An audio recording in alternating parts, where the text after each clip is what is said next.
Quick note before we get started on the video, if you are interested in purchasing the future CFD's daily key levels V3.0 indicator, you can email us at daytradinggps@gmail.com to request a discount promo code to purchase lifetime access to the indicator. To purchase the indicator, go to daytradinggps.com. Also, if you're wondering how these indicators are working for people that have purchased them, you can go to daytradinggps.com, click on any of the indicators, and you can see the reviews and trader feedback from people who have bought the indicators and used them on a daily basis. Thank you.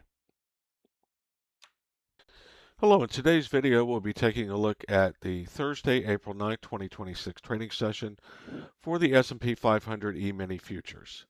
We'll be utilizing the futures CFD's daily key levels V3.0 indicator by Day Trading GPS, and we'll also be looking at using a free tool on TradingView called Annie's Ribbon, which is a ribbon moving average indicator to help confirm the entries given by the futures daily key levels indicator.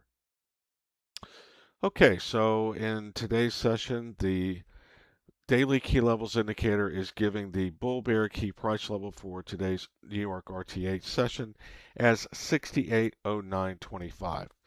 What this means is bullish above this level and bearish below this level. We also have these 5 contextual levels here. The New York YDL level, that is yesterday's RTH session low. The New York YDH level, which is yesterday's RTH session high. The New York YDC level, which is yesterday's RTH session close. The PMH level, which is today's pre-market high. The PML level, which is today's pre-market low. Also, above the bull bear key price level, we have our R1 through R6 levels, and below the bull bear key price level, we have our S1 through S6 levels.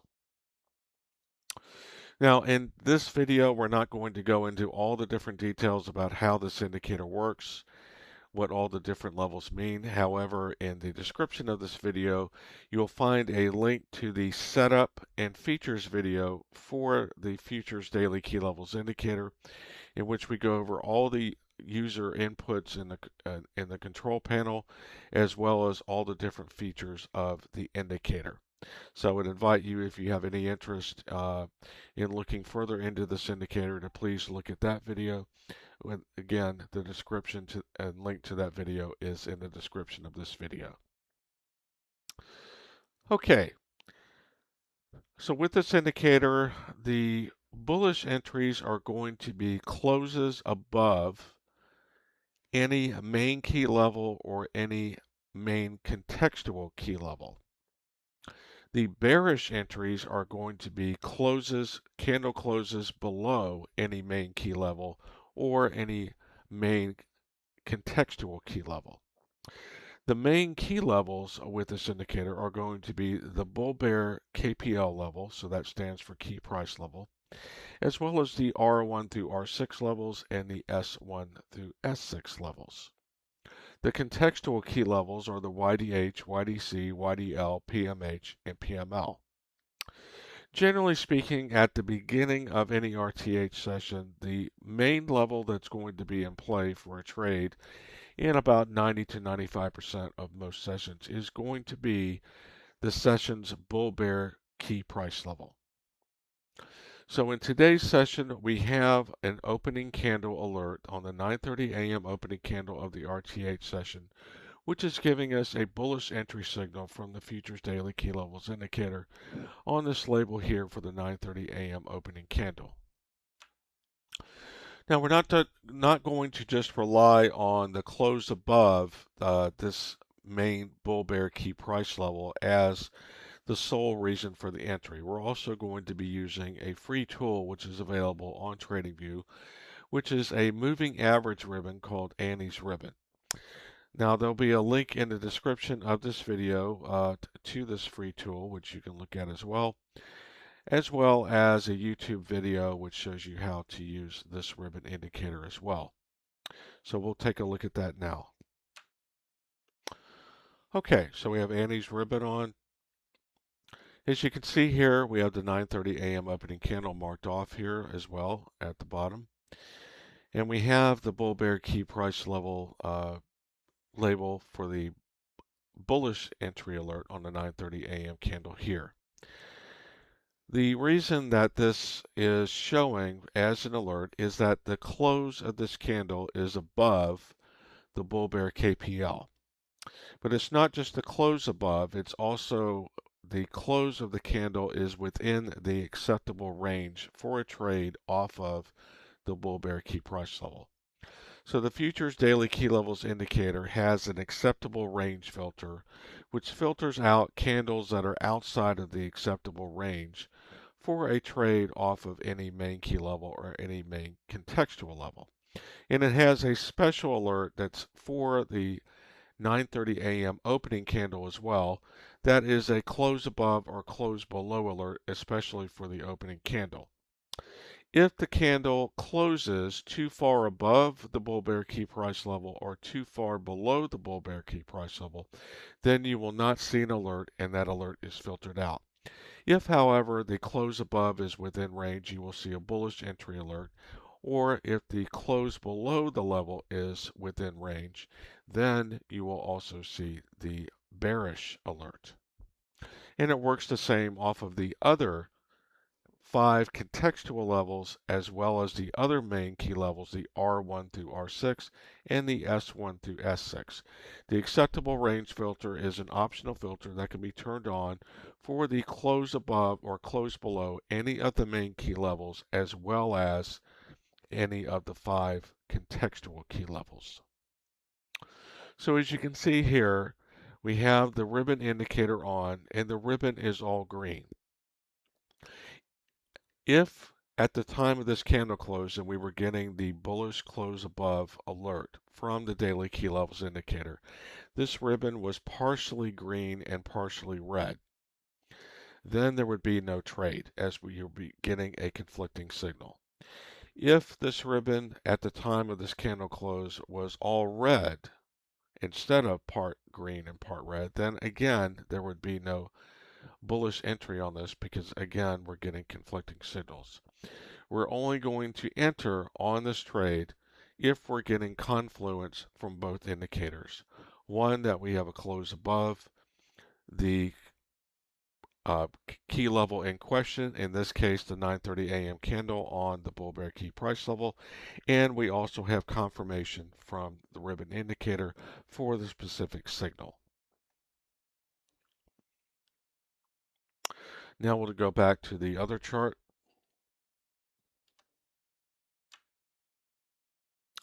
Okay, now what about the stop loss in this trade? With the daily key levels indicator, for any trades taken off any of the main key levels, the bull bear key price level, or the R1 through R6 or S1 through S6, the stop losses that you have available to use for any of the bullish or bearish trades off of any of those levels are going to be the QL levels, either above or below the main key level, or the midpoint levels above or below each main key level. So in the case of a bullish trade, the tight stop loss is your QL level below the level that you're taking the bullish trade from. The standard stop loss is going to be the midpoint level below the main key level that you're taking the bullish trade from. In the case of a bearish trade, it's the exact opposite. In the case of a bearish trade, the QL level above the level that you're taking the bearish trade on is your tight stop loss of the bearish trade, and the midpoint level above the level that you're taking the bearish trade off of is your standard stop loss on the bearish trade. As far as bullish and bearish trades off of the 5 contextual levels, there's a separate section inside the user control panel, which you can see in that features and setup video I mentioned earlier. That's in the description of this video, the link to it, which goes over that section in full detail. But in that section, you can select either a tight stop loss or a standard stop loss for any one of these 5 contextual levels for either a bullish or bearish trade. And then you can also select your reward risk multiplier for your take profit. That ranges anywhere from 0.25 all the way up to 30, with the default setting being 2, meaning $2 of target reward for every $1 of risk. Okay, so we have our entry here. This is going to be our tight stop loss. This is going to be our standard stop loss. Now, with the daily key level strategy, it is recommended to always use the standard stop loss. We also have tight stop losses because there are many traders that prefer to use tight stop losses, and that simply is up to trader's choice. However, just be aware that if you do use the tight stop loss, it is more prone to getting stopped out. Lots of times, neither stop loss will be stopped out at all. Sometimes both will be stopped out, but the tight stop loss will be stopped out more often than the standard stop loss. So again, it's just really up to trader's choice as far as your risk profile. And would you rather have less risk using the tight stop loss, but take the chance of getting stopped out more often and just have to re-enter trades again versus using the standard stop loss? As you can see here on this trade you would have gotten stopped out on the tight stop loss right here on the low of this candle. However, with the standard stop loss, there was no stop out. Now with the daily key level strategy using the futures daily key levels V3.0 indicator, there are a few different types of trades that you can do with this indicator. There are two different types of scalp trades that you can do, and then there is a third type of trade called a regular trade. First, we'll go over the two different types of scalp trades. One scalp trade is a micro scalp trade. The other scalp trade is a regular scalp trade. A regular scalp trade, you're looking for a one level move in your favor for your scalp exit. The one level move in your favor is calculated by taking the level that you're basing the trade off of, looking in the direction of the trade, which in this case is bullish, and the next main key level that is one level above the, in this case, since it's a bullish trade, the level that you're taking the trade on is your exit for a regular scalp.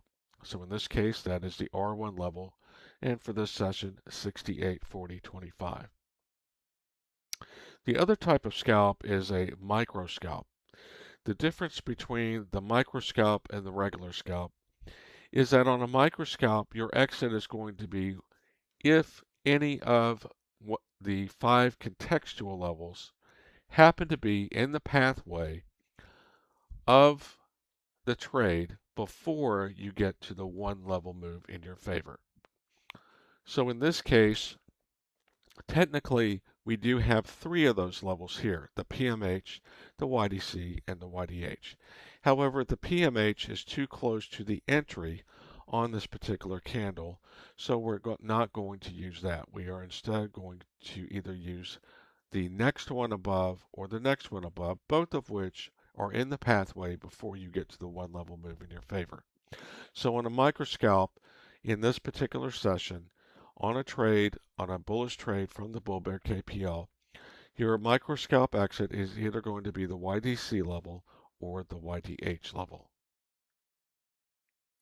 Now the other type of trade that you can do with this indicator is called a regular trade or a regular day trade.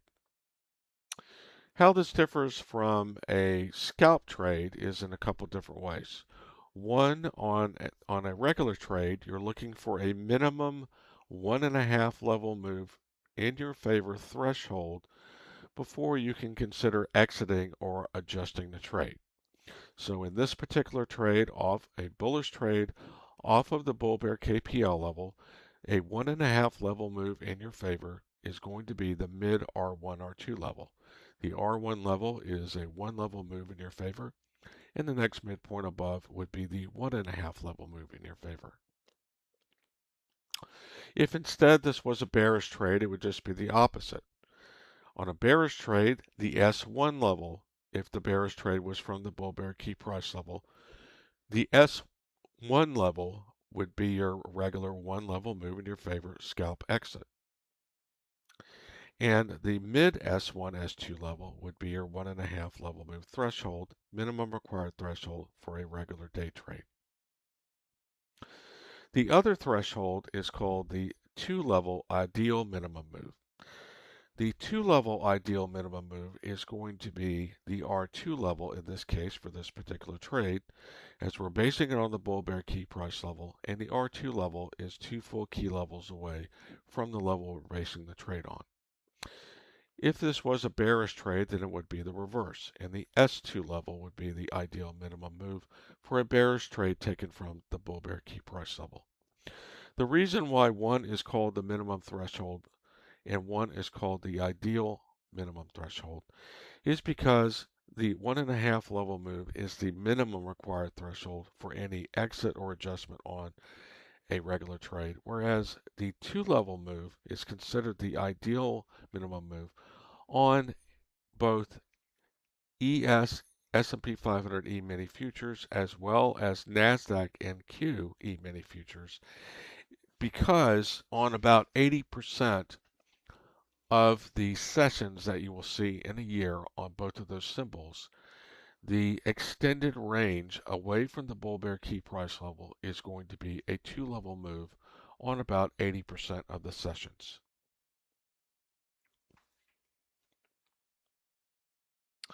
All right, so we'll go through the trade here. So on the 9:30 a.m. opening candle, we're on a 2-minute chart.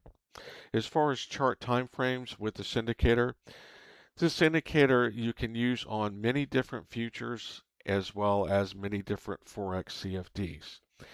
However, on the S&P 500 E-mini futures as well as the NASDAQ and Q E-mini futures, we have found the 2-minute time frame to be the best performing time frame.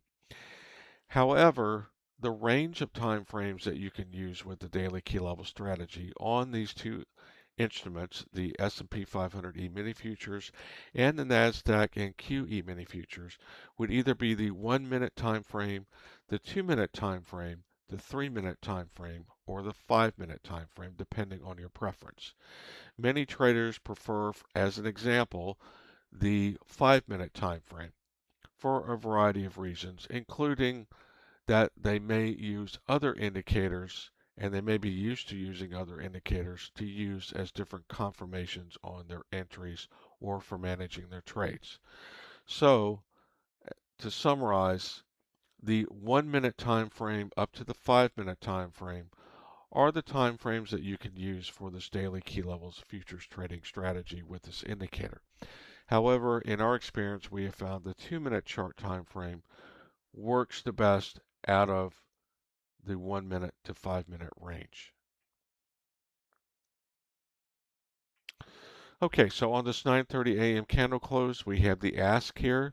The ask is 68.1475.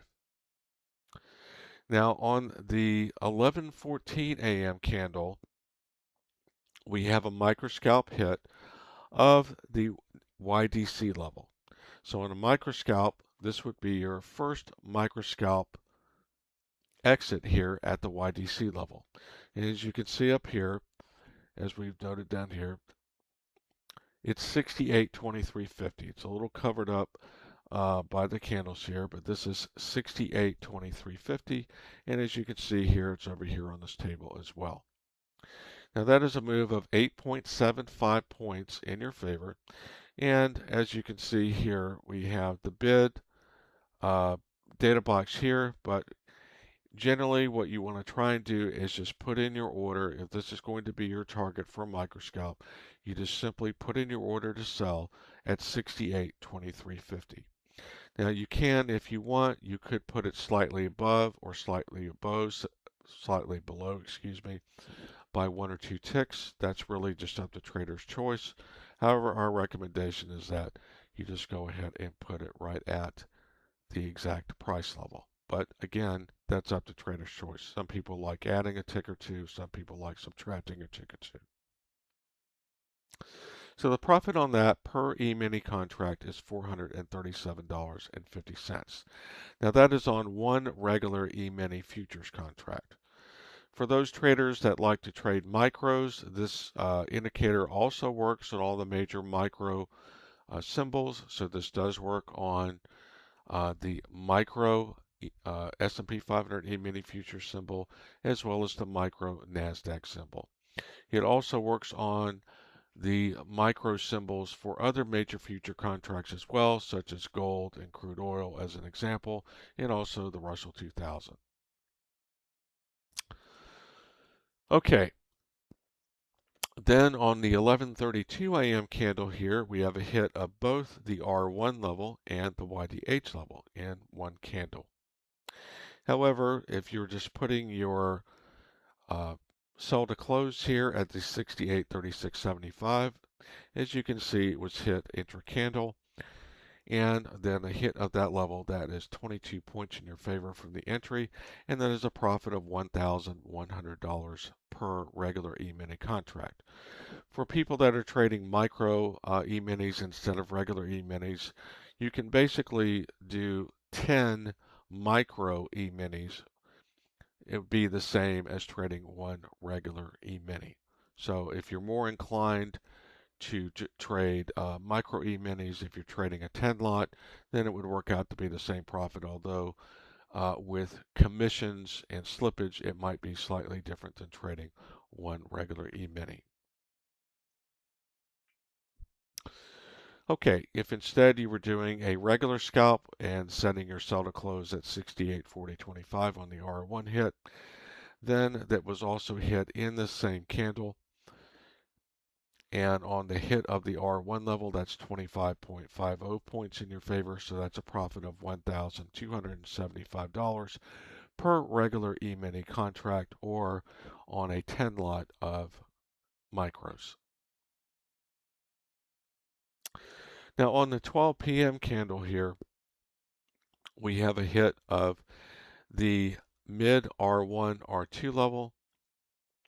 That is 68.5575. Again, it's a little covered up by these candles here, but it is 68.5575. So on your sell to close on that, on the hit of that level, now that is a 41-point move in your favor, and that is a profit of $2,050 for a regular E-mini or for a 10 lot of micros. On 12 at 12:02 p.m. candle here, as you can see on this wick here, and again it also hits it over here after a brief retrace. You have a hit of the R2 level, 68.7125. Again, that is the minimum ideal move on a regular trade, and that is 56.50 points in your favor from the entry, and that is a profit of $2,825 per regular E-mini or 10 lot of micros. Now, another difference between the regular trade and the scalp trades is that on scalp trades, you're exiting 100% of your contracts on the scalp hit, whether it's a micro scalp hit or a regular 1.0 level move in your favor scalp hit, such as hitting in the R1 in this session, or doing a micro scalp in this particular session and exiting at YDH or YDC. However, when it hits the minimum 1.5 required threshold on a minimum trade, you have other options besides just exiting all your contracts. So the idea with a regular day trade is you want to have the option open to you to either exit 100% or adjust your position by either adjusting your stop loss to break even or adjusting it to break even plus a profit buffer. In that case, if you're adjusting it and including a profit buffer on top of break even, and break even, of course, is going to be adjusting it to the executed price that you paid for your entry. Whereas adjusting it to break even plus a profit buffer would be adding either several ticks to that on top of break even to your profit buffer, such as, let's say, 68.1575 or 68.1675. Or another alternative is that you can just adjust it to one of these levels that's below the mid R1, R2 minimum 1.5 move threshold by either the YDC level, the midpoint level, or perhaps this YDH level. You don't want to add too much of a profit buffer on because of the fact that if you add too much of a profit buffer on top of break even, you are running the risk that you're just going to get stopped out. And if you add too much of a profit buffer, you're just better off just exiting on the 1.5 level move in your favor instead of doing an adjustment. If you're so inclined to, let's say you wanted to adjust it to where it was just barely under here, or excuse me, barely under here for the 1.5 level move in your favor. So instead of adjusting it to something up in this range, if you're naturally inclined to think to do that, you're really just better off just exiting 100%. So the idea with adjusting your stop loss initially is that you still want to give the trade room to breathe. Then as the trade continues to move further in your favor, more key levels, then you could add more and more profit buffer incrementally to keep riding the trade up. So that would be another option, is moving your stop to break even or break even plus a profit buffer while still retaining all of your original position. The third option is if you are trading multiple contracts. So for example, if you're trading multiple micros, or if you have an account size where you have enough account size where you're trading multiple regular E-mini contracts, then what you can do is when it hits the minimum 1.5 level move in your favor on a regular trade, you would exit somewhere between 60% up to 90% of your original position when it hits the 1.5 level move in your favor. And then on the remaining runner position, you then adjust your stop loss to either break even or break even plus a profit buffer. And then the idea there is that you are managing your runners. They've now been completely de-risked because you took the majority of the profit from your original position out, 60 to 90%. Now you have the remaining runner positions, and you've adjusted your stop loss to either break even or break even plus a profit buffer on the remaining positions. So now they're completely de-risked.